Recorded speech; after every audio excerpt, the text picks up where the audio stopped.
Good afternoon. Welcome to this UCL lunch hour lecture on the Black Industrial Revolution. My name is Matthew Smith. I'm a professor of Caribbean history and the director of the Center for the Study of the Legacies of British Slavery in the History Department at UCL. I'll be joined in this presentation by my two colleagues from the center, Frankie Chappell, who is a doctoral candidate and also custodian of our database and administrator at the center. Frankie's research engages with the global activity of Black Women for Wages for Housework, an autonomous group within the International Wages for Housework Network. Active in the US, Trinidad and Tobago, Guyana, the UK, and elsewhere, the Black Women for Wages for Housework makes for a fascinating case study of transnational women of colors, activism and coalition organizing, and yet has largely been excluded from extant scholarship on the 20th century women's movement. Frankie will be talking about some of the work we're doing at the CSLBS. Also on the lecture this afternoon is Dr. Matthew Stallard. Matt is a research associate with us at the center and has been with us for about 5 years now, and he'll be speaking about some of the specifics on the issue of the Black Industrial Revolution. Our lecture this afternoon is titled The Black Industrial Revolution, a Transatlantic History for a Digital Present. I now hand things over to Frankie to start the lecture. Thank you, Matt. Hi, everyone. Hope you can hear me clearly. So I'm just going to give an overview of the centre, the CSLBS, some of our team and some of the work that we do at the moment before I pass back to my colleagues for the Black Industrial Revolution in depth. So here on the screen, you can see our team.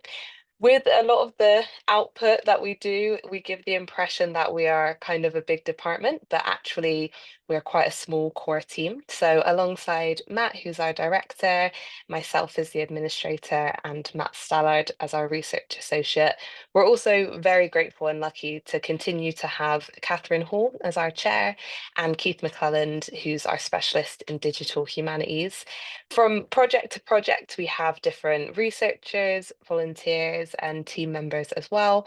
And we also host PhD students who are under Matt Smith's supervision or co-supervision. And at the moment, that includes Isaac Critchlow and Holly French. So I'm just going to, on the next couple of slides, give a very brief overview of some of the work that we've been up to. So on the slide here, you will see some of our core events from the past few years. So Traces is our newsletter. This is the main way you can keep up to date with what we're doing at the centre, but also we have very in-depth pieces about our research and about research that connects to our value and missions. And you can email us if you want to join that mailing list.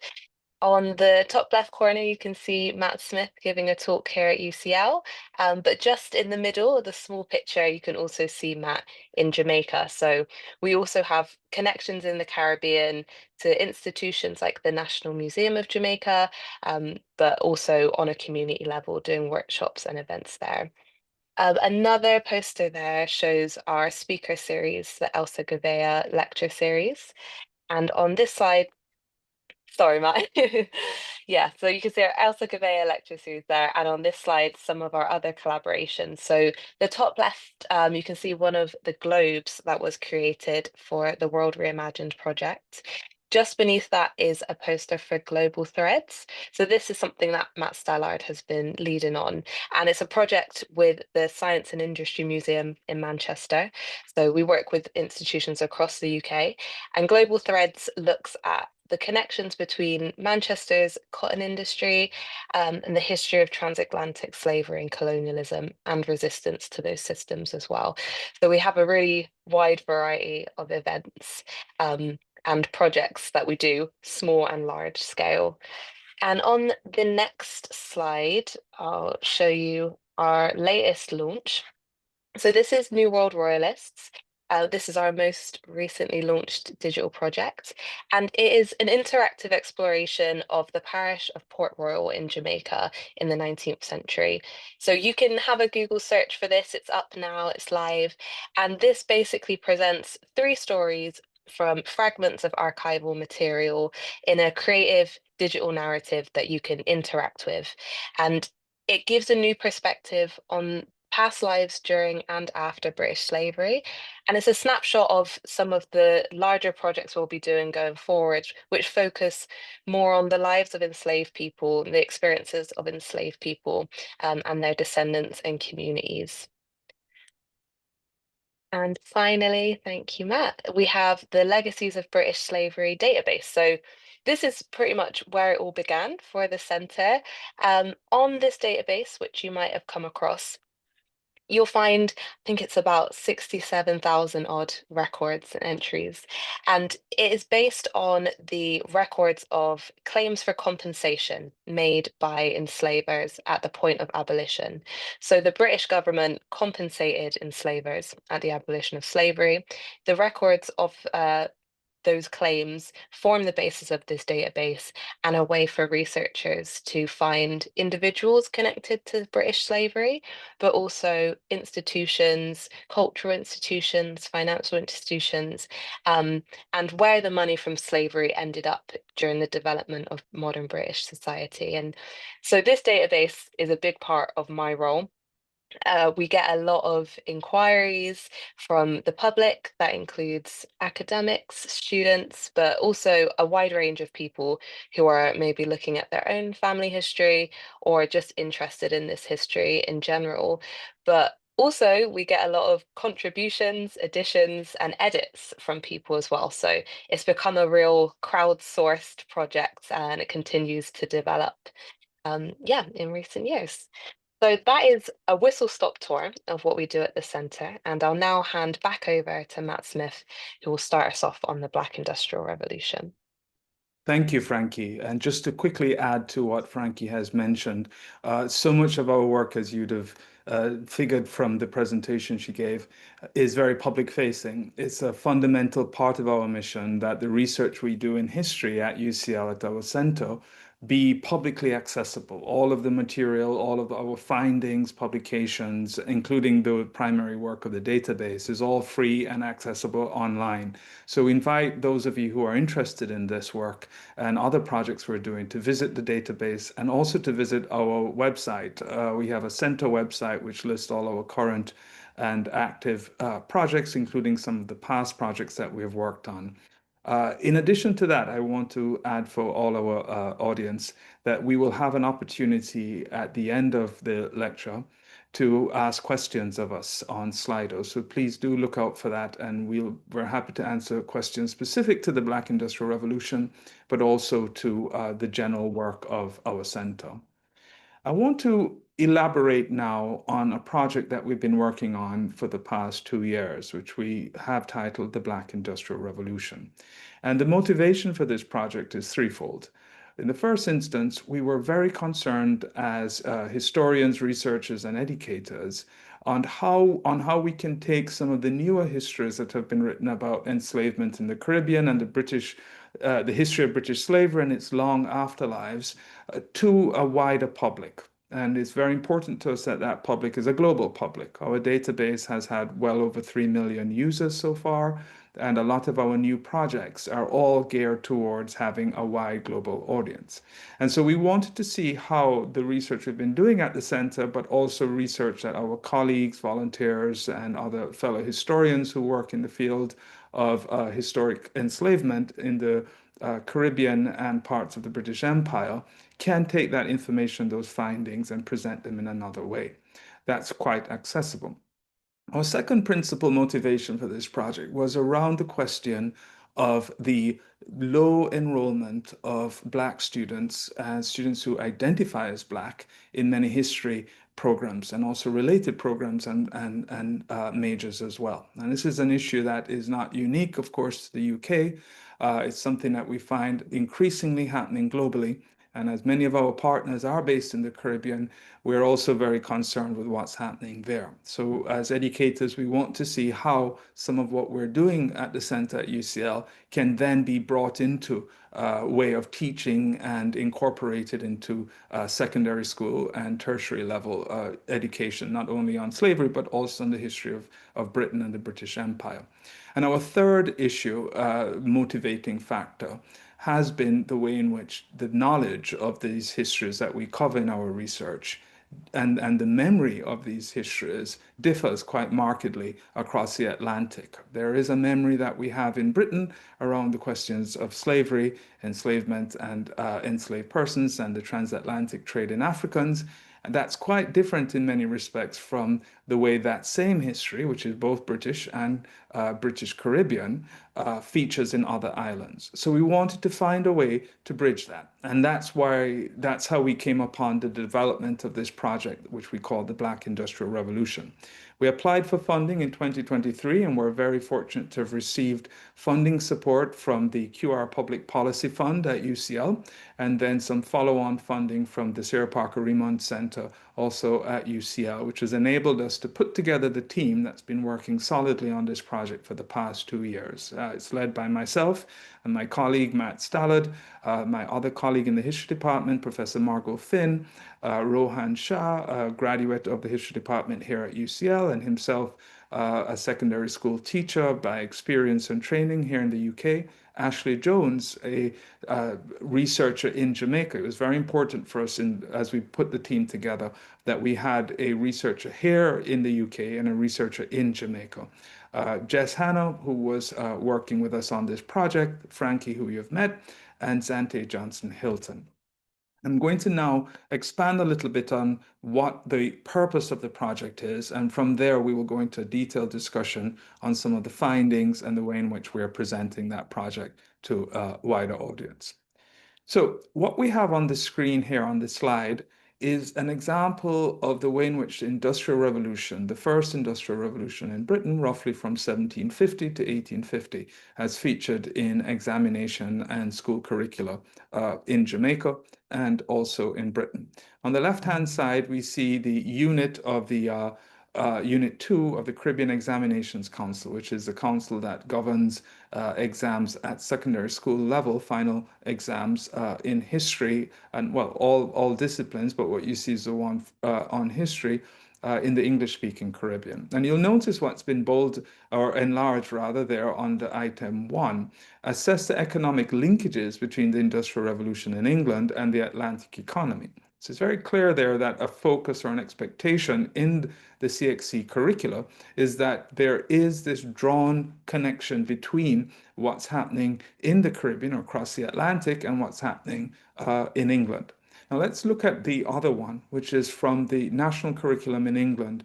And this is on the Key Stage 3. And again, you see highlighted there where the Industrial Revolution features in that and how it features. Britain as the first industrial nation, the impact on society.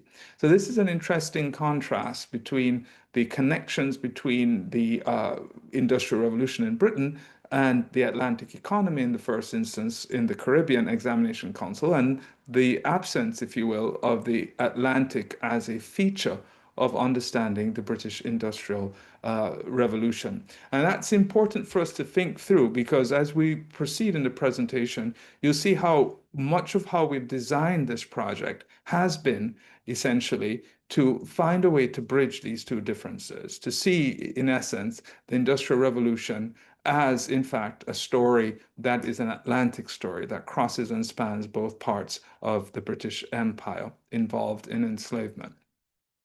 This other slide supports the point I mentioned earlier about concerns regarding the low numbers of Black students who are engaging, or self-identified Black students who are engaging in programs of study in history. This is a significant data point, and what we present here is really just samples. Similar surveys have been done by the Royal Historical Society, the Royal Society of Chemistry, looking at it outside of the humanities, but even in STEM subjects, you see this low enrollment, and of course the Runnymede report, which some members of the audience might be familiar with. On the left-hand side, you see all history and philosophical studies students, and this is from 2018 data, that identify as Black doing these degrees to be 2.4%. So that's a very, very low number. On the right-hand side, you see data from the University of the West Indies, which was collected by retired lecturer in history at the UWI Mona Department of History and Archaeology, Dr. Jonathan Dalby. And if you look at the purple graph there, you see a steady decline in the enrollment in the university of students doing history. So we're really dealing with a situation that globally is presenting a great challenge, and the data is there to support it. So at the center, one of the things we were very much concerned about is how can we actually uh, develop a project and outputs from that project that address this problem. And that's what led us to taking the idea that we've been working on about the Black Industrial Revolution, its connections to the story of slavery, but also connections to wider themes in the historiography of Britain and British slavery, and translating it in a way that can be accessible to high school students. Now, here are some examples of that scholarship I've been mentioning so far. And much of it has really focused on big questions around capital and the way in which the development of modern capitalism in the 19th century, well, really from the 18th century into the 19th century, cannot really be told without looking at the story of enslavement. And there's really impressive scholarship on this. And I only highlight four of what's a very large library of scholars who have worked on this question. A lot of it started with Capitalism and Slavery by Eric Williams, the third book on the slide, but it's been expanded on, and that was published in 1944, a very important monograph that really created a whole field of scholarship.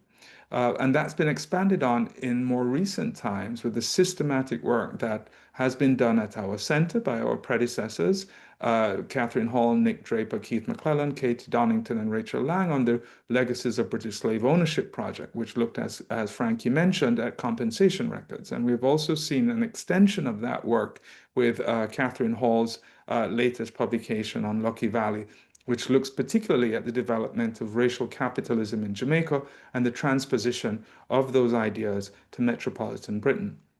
And what's really important with all of this is essentially not reinventing the wheel with our project on the Black Industrial Revolution. That's not the intention, but really to see how we can distill the central findings in the historiography, which in fact links so many of these themes and processes from capital to enslavement to on-free labor across the Atlantic, and to present that in a way that not only fashions a more wholesome understanding of how the Industrial Revolution evolved, the wider context in which it evolved, but doing so with a great mindfulness towards incorporating more students to see this connection, and that these two histories that are often treated as disparate, the history of enslavement and the history of the Industrial Revolution, were in fact very much parallel and connected.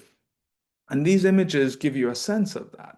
It's very clear that the process of production on a sugar plantation in the Caribbean had essentially industrial ingredients, right? That the regiment of the work, the sort of high turnover, the emphasis on a large labor force working night and day, particularly during harvest time, is it has patterns not dissimilar to how we understand industry and how it works in Britain during the 19th century. And you see these two images, I think, very graphically illustrate that, as do these two images as well. Right on the left, you see the soap tallow being made in England, and on the right, you see the stirring of the boiling pots to prepare sugar for shipment in the Caribbean. So even just seeing this, right, just visually, it's quite arresting to start to think about these things happening not only in parallel in the same time period chronologically, but also adapting and employing similar methods, both in terms of labor as well as in the finance, the capital that results from this. And that's the main point that we really want to drive home with this project. Now, I'm going to ask my colleague Matt Stallard to expand on some of the structure of how we're developing the Black Industrial Revolution project and what our key outputs are from the project. Matt? Thanks, Matt, and hello everybody. Good afternoon. Hope you're having a good lunch break. So picking up from where Matt Smith has left us, we're pulling together and we're trying to do quite a lot of different things with this project.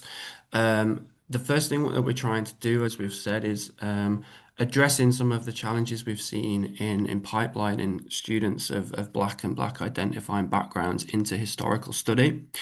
And at the core of that, particularly thinking about the centrality of industrialization and the Industrial Revolution to the story of kind of British history and British history curricula.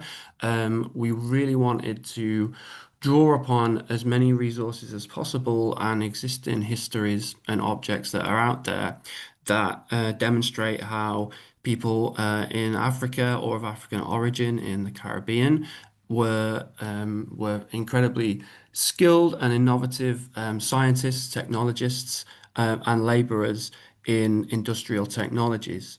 So one of the first areas that we looked at is looking at histories of West Africa and West Central Africa. And as you can see on this slide here, we've highlighted a few key historians and scholars who've looked at the histories of scientific techniques and technological developments. In the top right corner here is an illustration from Portuguese sources in the 16th century of very kind of technical blacksmithing and metallurgical work in Angola. On the bottom left there is another 16th or 17th century example of a Benin bronze, which many of you might be familiar with, these huge collections that are now mainly in the British Museum and across other institutions in Europe of hugely technical and highly skilled metallurgical work from Benin and what's today Nigeria. And in the bottom right-hand side here are a number of blast furnaces that are part of a huge archaeological site in Burkina Faso. And you can't really see the scale here, but these are kind of 6, 7, 8 meter tall blast furnaces. So what we really wanted to do here was to draw together lots of different pieces of historical research that we wouldn't usually expect to see in conversation with and next to the histories of industrialization and the British Industrial Revolution to really kind of draw together those histories of skills and innovation, but also to highlight the fact that industry and metallurgy were not just things happening in Britain, but also we build on this to show the ways in which West Africa and West Central Africa became key areas of importation of British manufactured metals and actually a key part of a wider Atlantic industrial economy. And finally, as part of the transatlantic slave trade, these hugely skilled and kind of long traditions of metallurgical and blacksmith and industrial work were, remained in the hands and the heads of enslaved people of African descent as they were transported to the Caribbean. Oh, could we have the next slide? Thank you. So, as we begin to pull together across these multiple strands of histories from West and West Central Africa, the Caribbean, and the UK, how are we going to pull those together in a fashion that allows people to kind of access them, for them to be embedded within curricula, and for us to really kind of make an intervention that that changes the way in which people think about their own place in relation to these histories, but also on a wider kind of public history scale and heritage scale. How can it help us more widely think about the history of the Industrial Revolution in a more global and transatlantic context? So the way in which we've decided to do that is, rather than go down a kind of traditional academic route, we're going to create an educational resource pack and an interactive digital website. The key audiences are students and teachers in the Caribbean and the UK, but also museums and heritage sites and other kind of cultural institutions who are kind of very much involved in the public storytelling of these histories. And as you can see on the slide here, our kind of key aims are to communicate accessibly the role of Africans and people of African descent in the Industrial Revolution, science, technology, skilled and craft labor, and innovation. And for students to see themselves reflected in those histories, and particularly thinking about future careers in science, technology, engineering, and maths subjects, um, and the historical and the heritage professions by actively seeing kind of role models, histories, and stories of skills and innovations rather than simply perhaps understanding histories of the Caribbean being ones of subjugation or enslavement, but actually the active role and kind of industrial labor and skills of people of African descent. If we could have the next slide. So another key part of our education resource pack is to draw upon as much kind of visual culture and visual and photographic uh, representations that we can of industrial sites and industrial heritage. We've seen already those kind of juxtapositions of boiling houses in the Caribbean with kind of soap factories and textile factories in the UK at the same time. But here again, we can see a comparison between the iron bridge in Spanish Town, Jamaica, which is the first, I think I'm right, the first iron bridge in the Caribbean, and the iron bridge in Shropshire, which is the first iron bridge in the world. And like, yeah, immediately as we begin to make these juxtapositions, it helps to kind of break down some of the schemas and the models in our heads that we kind of have accepted through generations of kind of inheritance of the current ideas of the Industrial Revolution, and it's kind of it's hugely kind of British factor description and kind of that British exceptionalism, rather than seeing this on a much broader transatlantic and global relationship. So within our education resource package, we've got for each of the areas and themes of study, we've got a whole series of images, illustrations, and objects from collections across the world that are there as a kind of resource pack for teachers to draw upon and use in lessons in creative ways. And you can see here, these are images that are all part of our resource pack and are also included in our textbook and classroom activity sheets.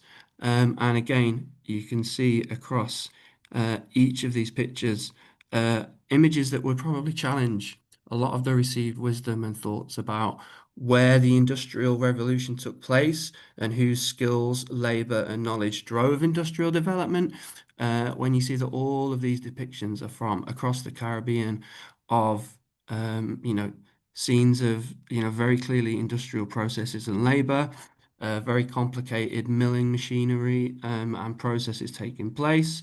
You can see on the left-hand side illustrations of the kind of the hugely regimented labor systems that were imposed upon people who were working on a plantation economy, and those labor systems and practices themselves were later and concurrently taken and imposed into the factory system in the UK. And you can also see on the right hand side here kind of archaeological photographs of historic sugar processing machinery from the Caribbean. So, as we've mentioned already, we've got a kind of quite a broad series of resources that we've created around these themes and drawing across many different types of scholarship that have previously been separate and not all put into one place. And key within that resource pack is setting up these textbooks and lesson resources. So the idea here, as I'm sure you'll be familiar with, is that in order to enable teachers and educators and perhaps people working in the kind of engagement and programming side of museums and galleries and heritage sites, we have put together a mini textbook that's aimed at secondary school students, alongside a set of lesson plans that kind of explode or challenge and support students to think through each of the areas of focus of the project. So you see here, we've got a section from the textbook talking about boiling houses, and another one on the right-hand side here, which you may not be able to see in full detail, but what we've got there is um, an industrial scene, essentially, with chimneys and industrial buildings and infrastructure. But this is from Jamaica in the 1770s. This is not from England at the same time.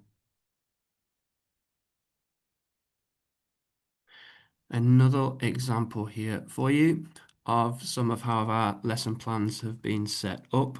Particularly some of the questions and topics here are ones that have been pulled together by Ashley Jones, who is one of our team members, as Matt Smith mentioned earlier. So Ashley is a archaeologist by training and based in Jamaica.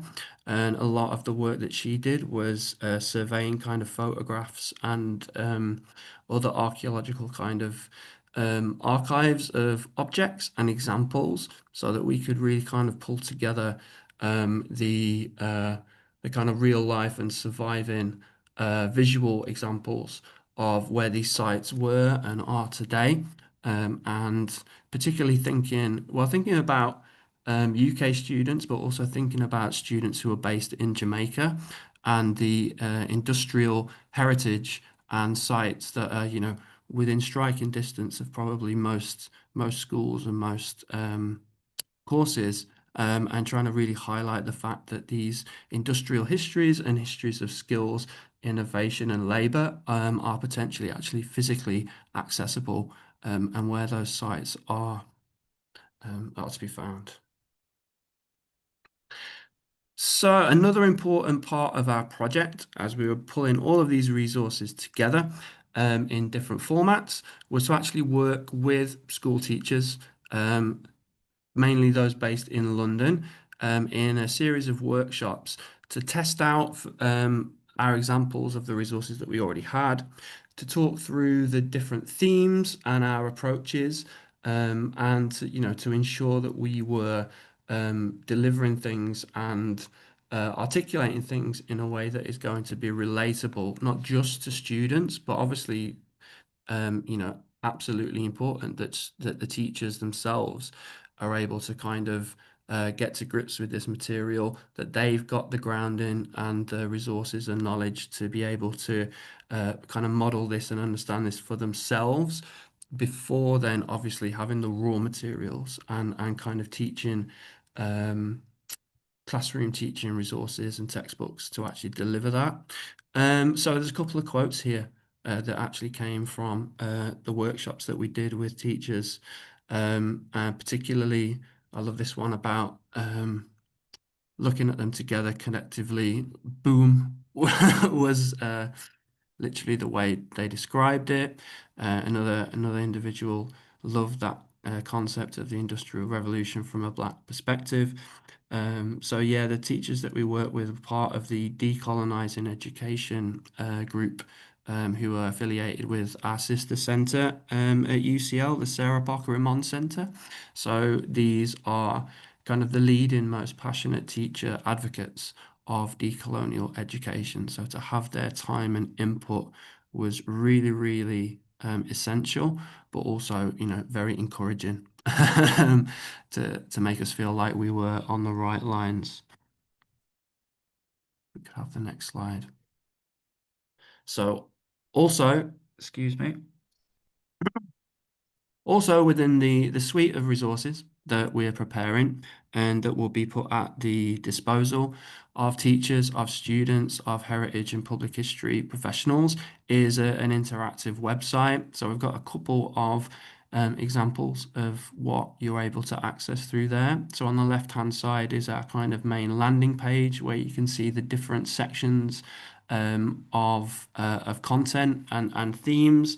That includes on the top left there a kind of a kind of more theoretical essay about why these histories are so important and why we're focusing upon them. We have some video information about as an introduction to the project as well.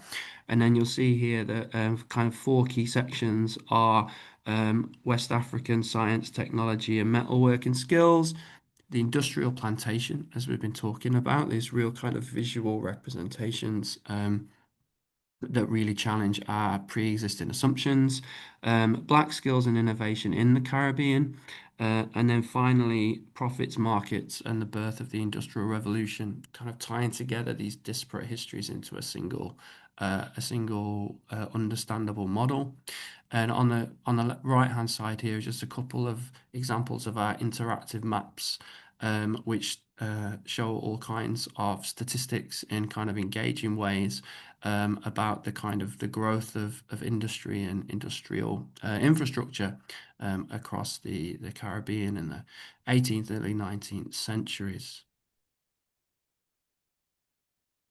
And finally, a couple more of our website images, where what we're trying to do with this is to distill, probably decades and decades of research by such a scholars from lots of different fields, whether it's anthropology and histories of science and archaeology, or history, and across three continents. So we're trying to do that and present that in really kind of easy to understand and engaging ways. So you can see a couple of our other map-based interactive pages here. On the left is a portrait of Olaudah Equiano, who actually in his autobiography talks about his enslavement in what's today Nigeria by a goldsmith, and actually he talks about those kind of traditions and skills of metallurgy in West Africa at the time. And then this later one from 1892 from the region around the border of Mali and Cote d'Ivoire. I don't know if you can see much detail, but there's this hugely impactful industrial scene here from the late 19th century that really helps to bring home the scale of metallurgy and industrial skills across West Africa in the period. And finally, an example of two metalworking scenes. The top one is from the Black Country in the UK around 1900. The bottom one is from West Africa around 1800. But to see those two scenes of almost entirely um, similar techniques and practices taking place, and actually to start to break down through that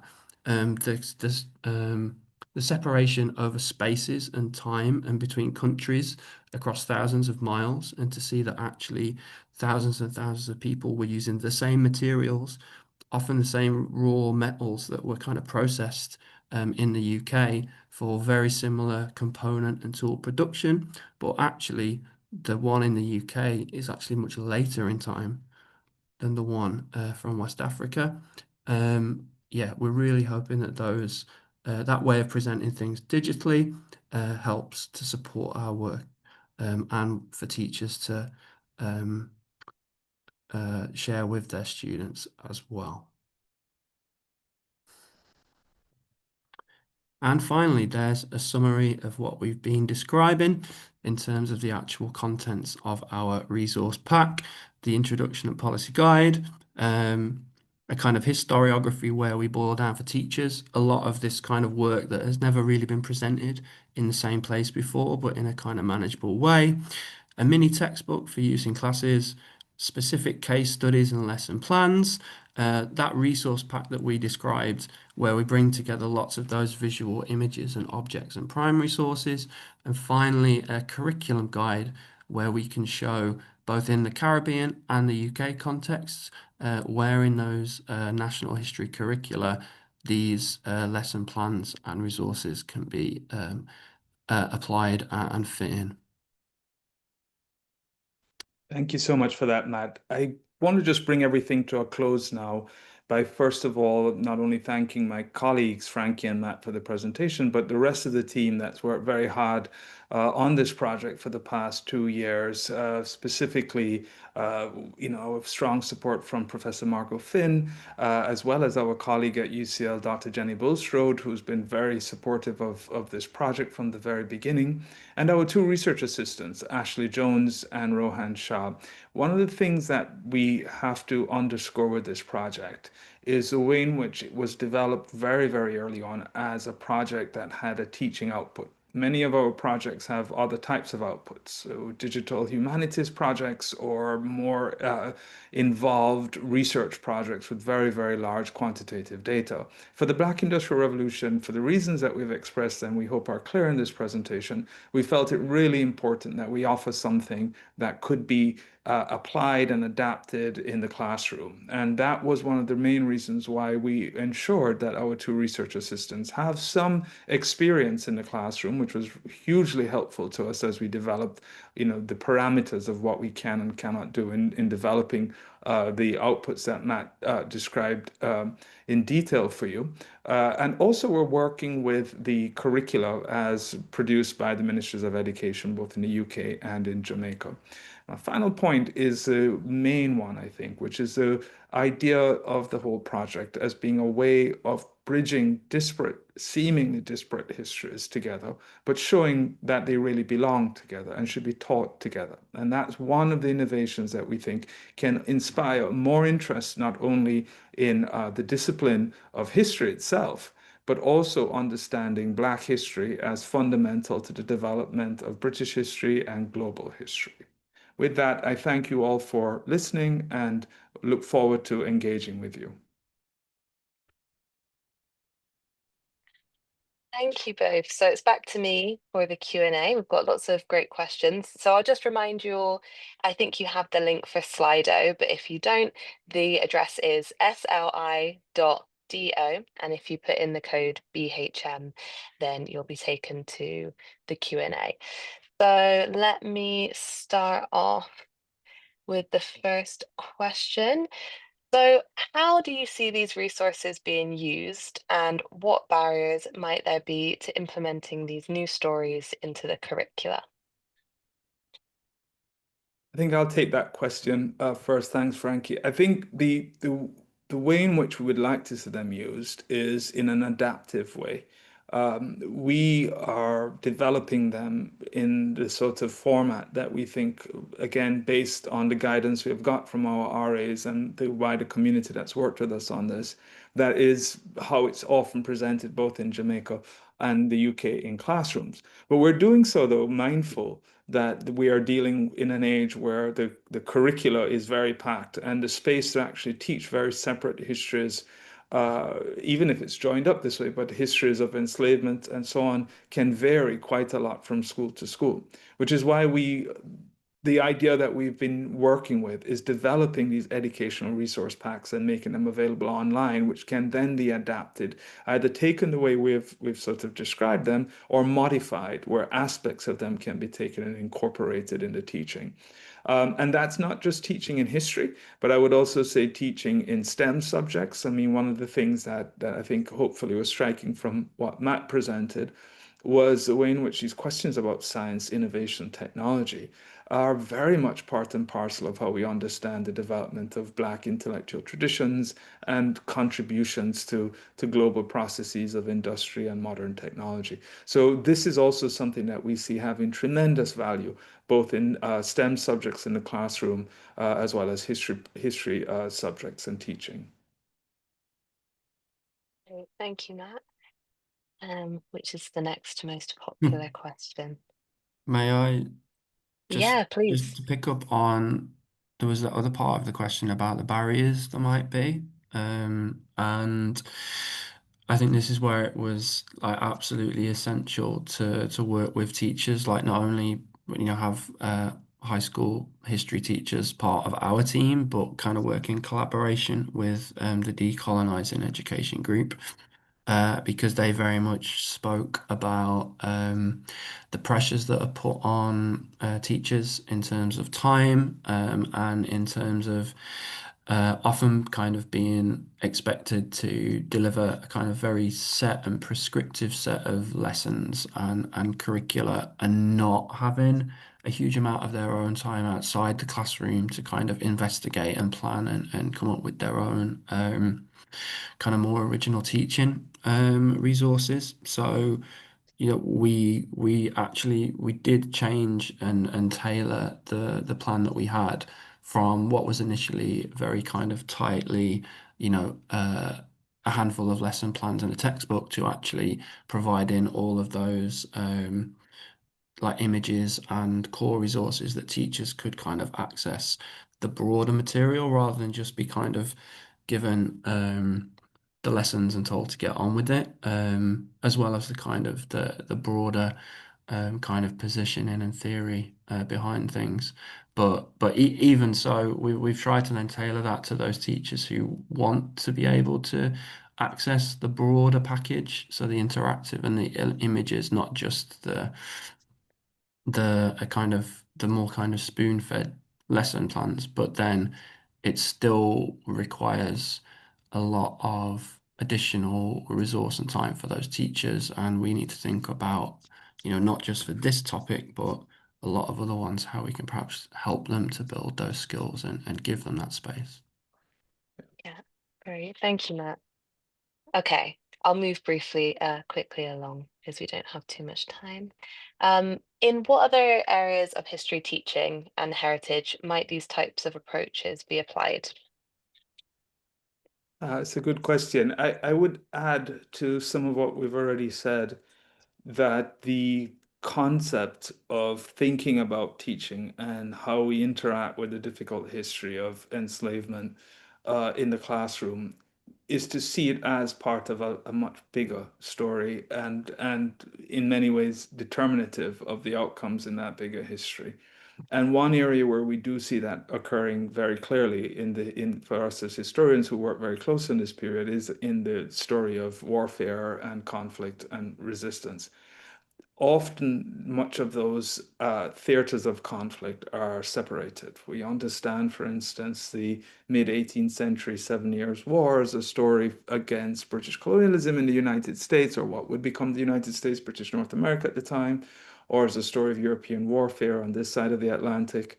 But it also incorporated the Caribbean very, very strongly. And a lot of the great work that's been done recently on looking at, for instance, Taki's revolt in Jamaica, or the lead up to what would become the Haitian Revolution by end of the 18th century in the French colony of Saint-Domingue, are global events. These are events that are either inspiring or responding to other events within these imperial boundaries.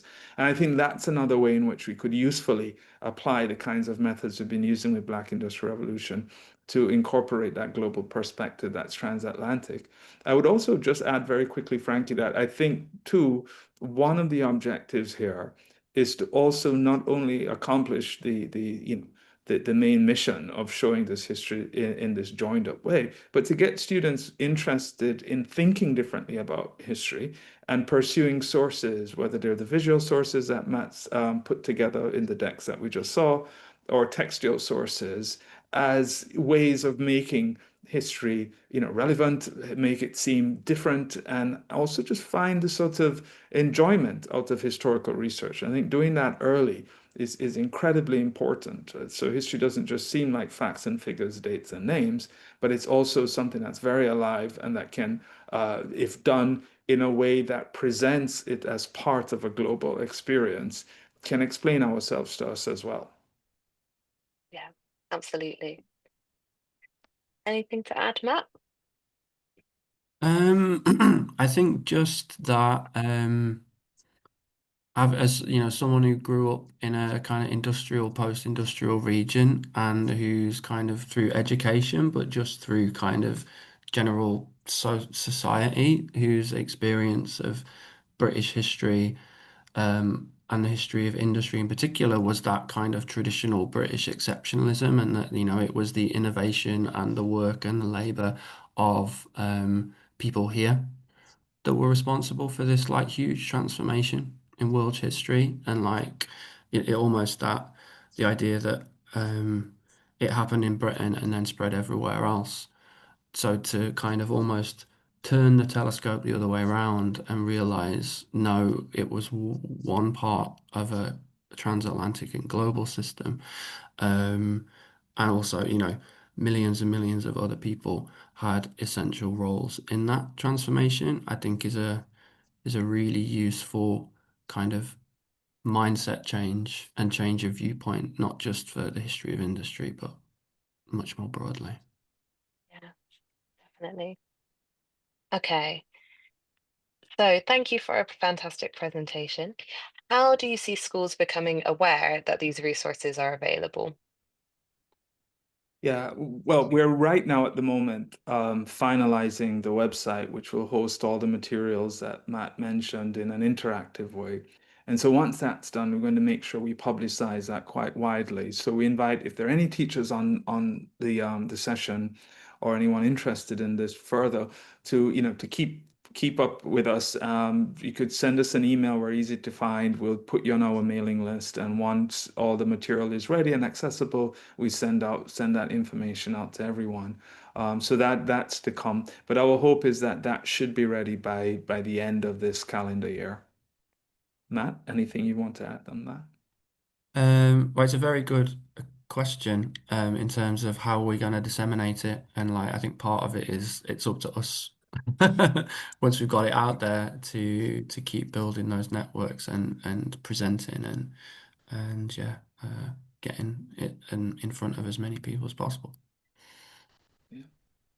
Any tips or help or networks would be greatly appreciated. I should just also add very quickly, part of our design for the site is going to involve a bit of communication back and forth. So when we do get input from a wider public, we will sort of tweak. We don't want it to be a closed thing. We do want it to be open so that we can, roll it out and have discussions that are informed by how other people are interacting with the material. Great, thank you. Okay, so switching gears a little bit to the broader work of the Centre and the LBS database. This question is, are you working with the Church of England, who I believe are also tracing back funding from the slave trade? The short answer is no, we're not directly working with the Church of England on their project. We are in collaboration with many various groups and projects and partners and entities that do similar kind of work. We're aware of the work that the church is doing, which is, I believe still in development, and perhaps at some point we might be more directly involved, but at the moment we're not. Yeah. Okay, and the next one. So back onto Black Industrial Revolution and the source base for all of this. So have you found lots of evidence that enslaved people were instrumental in pioneering these innovations in the Caribbean? Let Matt take that. Uh, so yes, I mean, this isn't a project where we've gone and done that original research in terms of, we haven't been on the ground doing archaeology or into the original sources. We've drawn upon the work of, a huge range of existing scholars. But I mean, just thinking about, well, for one example, indigo production. That was an area of plantation production that was very industrially and kind of process based, and that very much drew upon the existing skills from people across West Africa in terms of the work there. Also thinking about kind of metallurgy, whether we're talking about iron working and iron production or goldsmithing.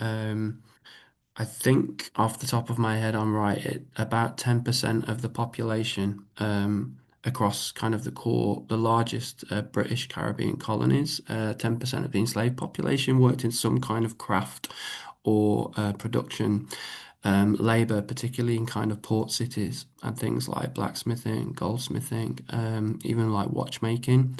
Were areas where it's been documented by previous historians the importance of enslaved workers in the actual in production and innovation and skills there. So yeah, it's all there when we go to look, but obviously we're trying to pull that together and present it. Thank you. Do you have any ambitions to work with the Department of Education to change the curriculum more formally? It's a good question, and it's something we did discuss, Matt, very early on in terms of how far this can reach. And the Department of Education, also the Royal Societies, we also talked about how we could work with them. I think generally, though, it's a little bit beyond the remit of what we're doing to get too involved. I think what's really important is for us to sort of, as we're doing, develop these educational resource packs, and ensure that they reach far and as many people can use them or see them as possible. We also have to, I was sort of neglected to really highlight this point in the presentation, but we also have to be aware of the different cultures around how education is adapted or new curricula is adapted both in the UK and in Jamaica. And so that's one of the reasons why we've been, very careful along the way to do that. As we developed the idea for the project, put the proposal together, we did have some consultations with people who work in the Department of, or the Ministry of Education in Jamaica, to get their advice as to how best to approach this. And coming back to the question about barriers, to see what were some of the challenges that such a project would face. And they are slightly different from over here in the UK. For one, for instance, there's obviously there's a greater interest in the promotion of STEM-related subjects in secondary schools and the minimization of history. And so that's another reason why we felt doing it in a way that demonstrated that there is a historical root to how students are learning STEM subjects is one way of trying to overcome that. But in terms of the longer term plans of this, it will be interesting once we have the material in the public and see how people respond to it. If it could build from there and take us into working with the Department of Education, that's one possibility. But it wasn't an initial motivation in terms of how we're dealing with the sharing of the outputs. Hmm. And I think it's also worth saying that there are, numerous organizations in the UK and Jamaica, but I know more myself in the UK who've been working on decolonizing the curriculum, and there's an organization called the Black Curriculum who've been going for decades, a long time. So it's not really, those guys are the experts, and the teachers on the ground are the experts in actually the curricula and embedding it. So I kind of, our role, hopefully, is to go to those kind of historical sources that are perhaps out of the reach of just, most people, and try and present them in usable ways, and then support the kind of the real experts, activists in terms of the embedding, rather than us being the lobbyers or, yeah, trying to actually write the curricula. There's another question on exam boards, and I think that answers that broadly, so I will skip over that one if that's okay. In Barbados, I found that learning about British kings and queens is more often taught than local history. Are Caribbean governments aligned with the project? Well, not directly with this specific project on the Black Industrial Revolution, but I would say this, and it's an important point to mention. The larger project of decolonizing the curriculum in the Caribbean is now at least 60 years old. Most of the English-speaking Caribbean had achieved national independence by the time you get to the mid-70s, some much earlier, Jamaica, Trinidad, and Tobago in 1962. And one of the impulses in the education sector once national independence arrived was to create new forms of education that highlighted Caribbean history and Caribbean stories as as legitimate history to be studied. Surprisingly, that was not something that was done before, or perhaps unsurprisingly for those of you familiar with colonial education systems. And so that point that the questioner has asked, which is true. I mean, there's a famous quote by Eric Williams, who I highlighted earlier, that after his entire secondary school education in Trinidad, in Port of Spain, he felt he knew way more about the history of Manchester, England, than he did about Trinidad. That's changed a lot. That's changed a lot. am a product of the history education in the Caribbean, in Jamaica specifically, and I learned the history quite differently from some of those references. However, the fight is still on, as I mentioned before. The needle is shifting much more closely towards STEM as being relevant subjects for developing Caribbean in the 21st century. And so, what we all have to do, we being those of us involved in the field of history, is to do our best to sort of counter that with the kinds of work that we're doing in a project like the Black Industrial Revolution.